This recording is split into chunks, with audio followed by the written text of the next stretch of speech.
Hello good evening everyone, welcome back to my channel. और polynomial chapter चल रहा है आपका, जिसमें से मैंने बहुत सारे टाइप्स ऑफ क्वेश्चन दे दिए हैं और मैंने आपको बताया था कि मैंने रिमाइंडर थ्योरम भी एक्सप्लेन कर दिया यस कि how to find the remainder and what is the concept of remainder and what is the difference between factor and multiples remainder, how to put values, ये सारी चीज़ें मैंने बता दी हैं। ठीक है, एक लास्ट टॉपिक आपका इसमें रह गया है कि डिवीजन फॉर्मूले से फैक्टराइज कैसे करते हैं, कंप्लीटली फैक्टराइज।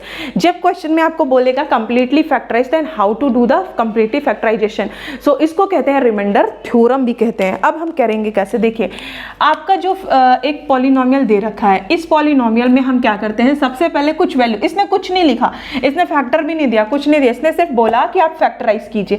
तो हम लोग x की कुछ वैल्यू लेते हैं, पहले 1 पर चेक करते हैं, फिर -1 पर, फिर 2 पर, फिर -2 पर। अगर इतने तक नहीं हुआ तो फिर 3 पर, -3 पर, फ्रैक्शन भी ले सकते हो, कुछ भी ले सकते हो। अब क्या चेक करते हैं, x की वैल्यू 1 रख के इसमें देखते हैं कि 0 आ रहा है। अगर 0 आ गया तो क्या मैंने आपको बताया था कि किसी की x की वैल्यू रखने पर या किसी वेरिएबल की वैल्यू रखने पर अगर आपका पॉलिनोमियल 0 आ जाता है तो हम क्या कहते हैं उसको कि वो उसका जीरोज है, और अगर वो उसका जीरोज है तो हम ये भी कहते हैं कि वो उसका फैक्टर है। तो इसका मतलब अगर x की वैल्यू 1 रखने पर इसमें 0 आ जाता है तो हम ये कहेंगे कि x बराबर 1 इसका एक फैक्टर है, और x बराबर 1 मतलब x की वैल्यू इधर -1 तो ये x -1 इसका एक क्या हो जाएगा, फैक्टर हो जाएगा। तो चलिए अब करते कैसे हैं देखते हैं। तो सबसे पहले f1 रखते हैं, 1 का क्यूब -13 इंटू 1 का स्क्वायर प्लस 6 इंटू 1 प्लस 6।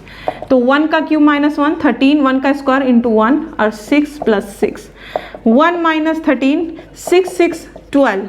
चलिए अब ये 1 और 12, 13 -13, ओह यस 0 गॉट ना।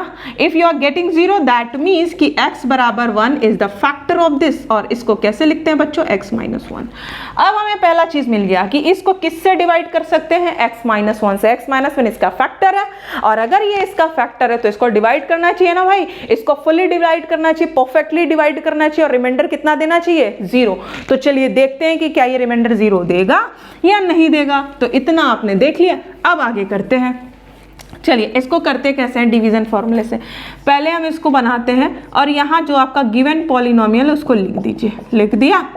अभी हमने क्या बोला कि x बराबर 1 रखने पे इसने दिया कितना बच्चों, 0। अब देखिएगा करेंगे कैसा, सिंपल।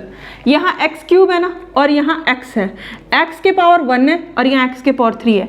हमें x के पावर 1 को x के पावर 3 बनाना है, तो हम इसके पास क्या लिख दें, इसको हम किससे मल्टीप्लाई कर दें। अगर हम x के पावर 2 से इससे मल्टीप्लाई कर दें तो x के पावर 2 और x के पावर 1 बच्चों क्या हो जाएगा, x के पावर 3 हो जाएगा ना।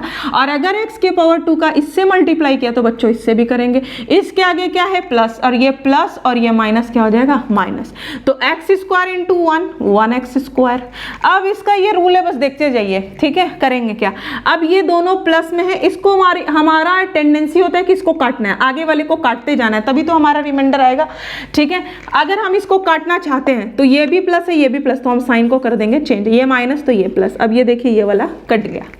अब हम जिस साइन को हमने बदल दिया तो उसके ऊपर वाली साइन से कोई मतलब नहीं, मतलब हमारा ये वाला माइनस अब कोई मतलब नहीं। तो बचा क्या, -13 और +1, तो -13 + 1 तो माइनस प्लस बच्चों माइनस, 13 में से 1 गया, x square 12x square. Sign किसका, 13 और 1 में बड़ा कौन, 13 बड़ा है, तो माइनस का। बाकी इधर का जो बचड़ा है ऐसे ही लिख देंगे, ठीक है। अब हमें किसको काटना है बच्चों, 12x स्क्वायर को काटना है, -12x स्क्वायर को काटना है। तो अब हम यहाँ क्या लिख सकते हैं, -12x। यहाँ पे -12x स्क्वायर चाहिए ना, तो यहाँ -12x लिखेंगे, क्योंकि इसका मल्टीप्लाई जब इससे होगा तो ये x के पावर 1, x के पावर 1 क्या हो जाएगा, x के power 2, minus plus -12x square, ये minus plus 12x into 1 12x। फिर साइन चेंज करेंगे, प्लस और माइनस, फिर देखिए ये कट गया। अब ये बच्चों क्या आया, 6x में से माइनस को 12x जाएगा बच्चों, तो -6x आएगा, है ना, क्योंकि प्लस माइनस माइनस होता, अब इस वाले प्लस वाले साइन से मतलब नहीं, प्लस और ये minus, minus plus minus subtract होगा, और साइन किसका, 12 बड़ा है इसलिए 12 का साइन माइनस है, तो माइनस। अब +6।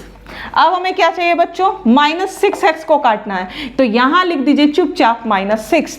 तो ये -6 और ये +6 क्या हो जाएगा, -6 माइनस प्लस माइनस और माइनस माइनस प्लस का 6, अब ये हो जाएगा, ये माइनस है, ये तो ये प्लस, और ये प्लस है, ये तो माइनस। अब इस साइन से कोई मतलब नहीं, माइनस प्लस कट गया, माइनस प्लस कट गया, रिमाइंडर 0। ओ ये दैट मीन्स कि जो हमने x बराबर 1 इसमें पुट किया, x माइनस 1 से डिवाइड किया और रिमाइंडर आ गया 0, इसका मतलब x minus 1 is the factor of the given polynomial.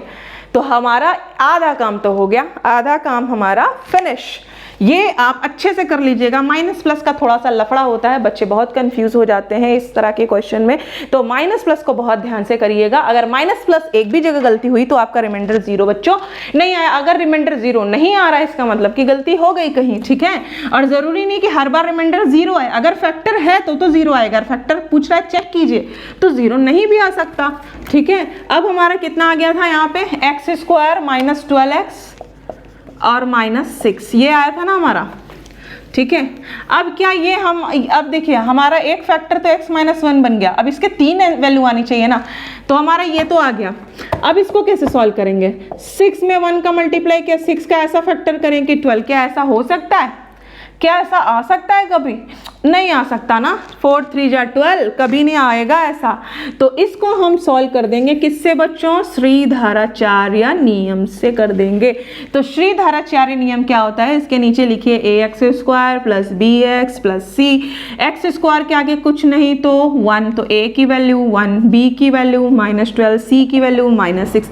जब आपका क्वाड्रेटिक इक्वेशन, अब ये क्वाड्रेटिक बन गया ना, जब भी आपका द्विघात समीकरण खंड करके फैक्टर करके ना बने तो हम उसके लिए लगाते हैं क्वाड्रेटिक फॉर्मूला, जिसको हिंदी में कहते हैं श्रीधराचार्य नियम, ठीक है। ये होता है formula minus B plus minus under root में B square minus 4ac upon में 2a। चलिए वैल्यू पुट करते हैं, माइनस बी की वैल्यू कितनी है, माइनस का 12 प्लस माइनस अंडर रूट में b की वैल्यू माइनस 12 का स्क्वायर माइनस 4 इंटू a की वैल्यू कितनी है बच्चों 1, c की वैल्यू कितनी है माइनस 6 अपॉन में 2 इंटू a की वैल्यू 1। अब इसको सॉल्व कर दीजिए आप, आपका आंसर आ जाएगा। तो आपका क्या हो जाएगा, x is equal to minus minus plus 12 plus minus under root में 12 का स्क्वायर बच्चों 144 माइनस माइनस प्लस 6 चौका 24 बटे में 2, x बराबर 12 प्लस माइनस 4 4 8 4 2 6 168/2।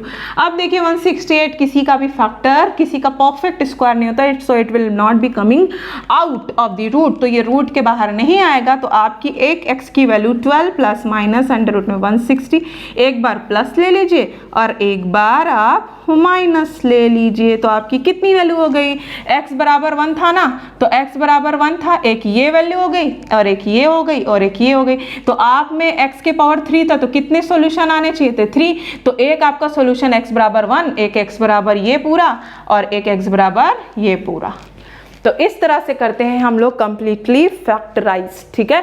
तो this is the rule of solution of polynomial which is in the power of 3 4 something. So with the help of this method you have to do the complete factorization of these types of question. Okay, I hope कि आपको समझ में आएगा। ये थोड़ा सा complicated होता है, if you will not understand after seeing one time of this video, so you just have to try 2 time 3 time 4 time because this is literally complicated method. Okay, ये थोड़ा सा complicated होता है, so ये मत समझिएगा कि देखने के बाद समझ नहीं आया, क्योंकि 90% बच्चों को ये मेथड एक बार में समझ नहीं आता।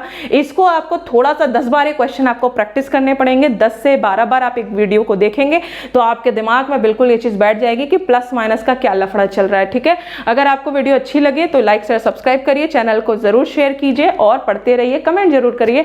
Bye bye, take care, good night.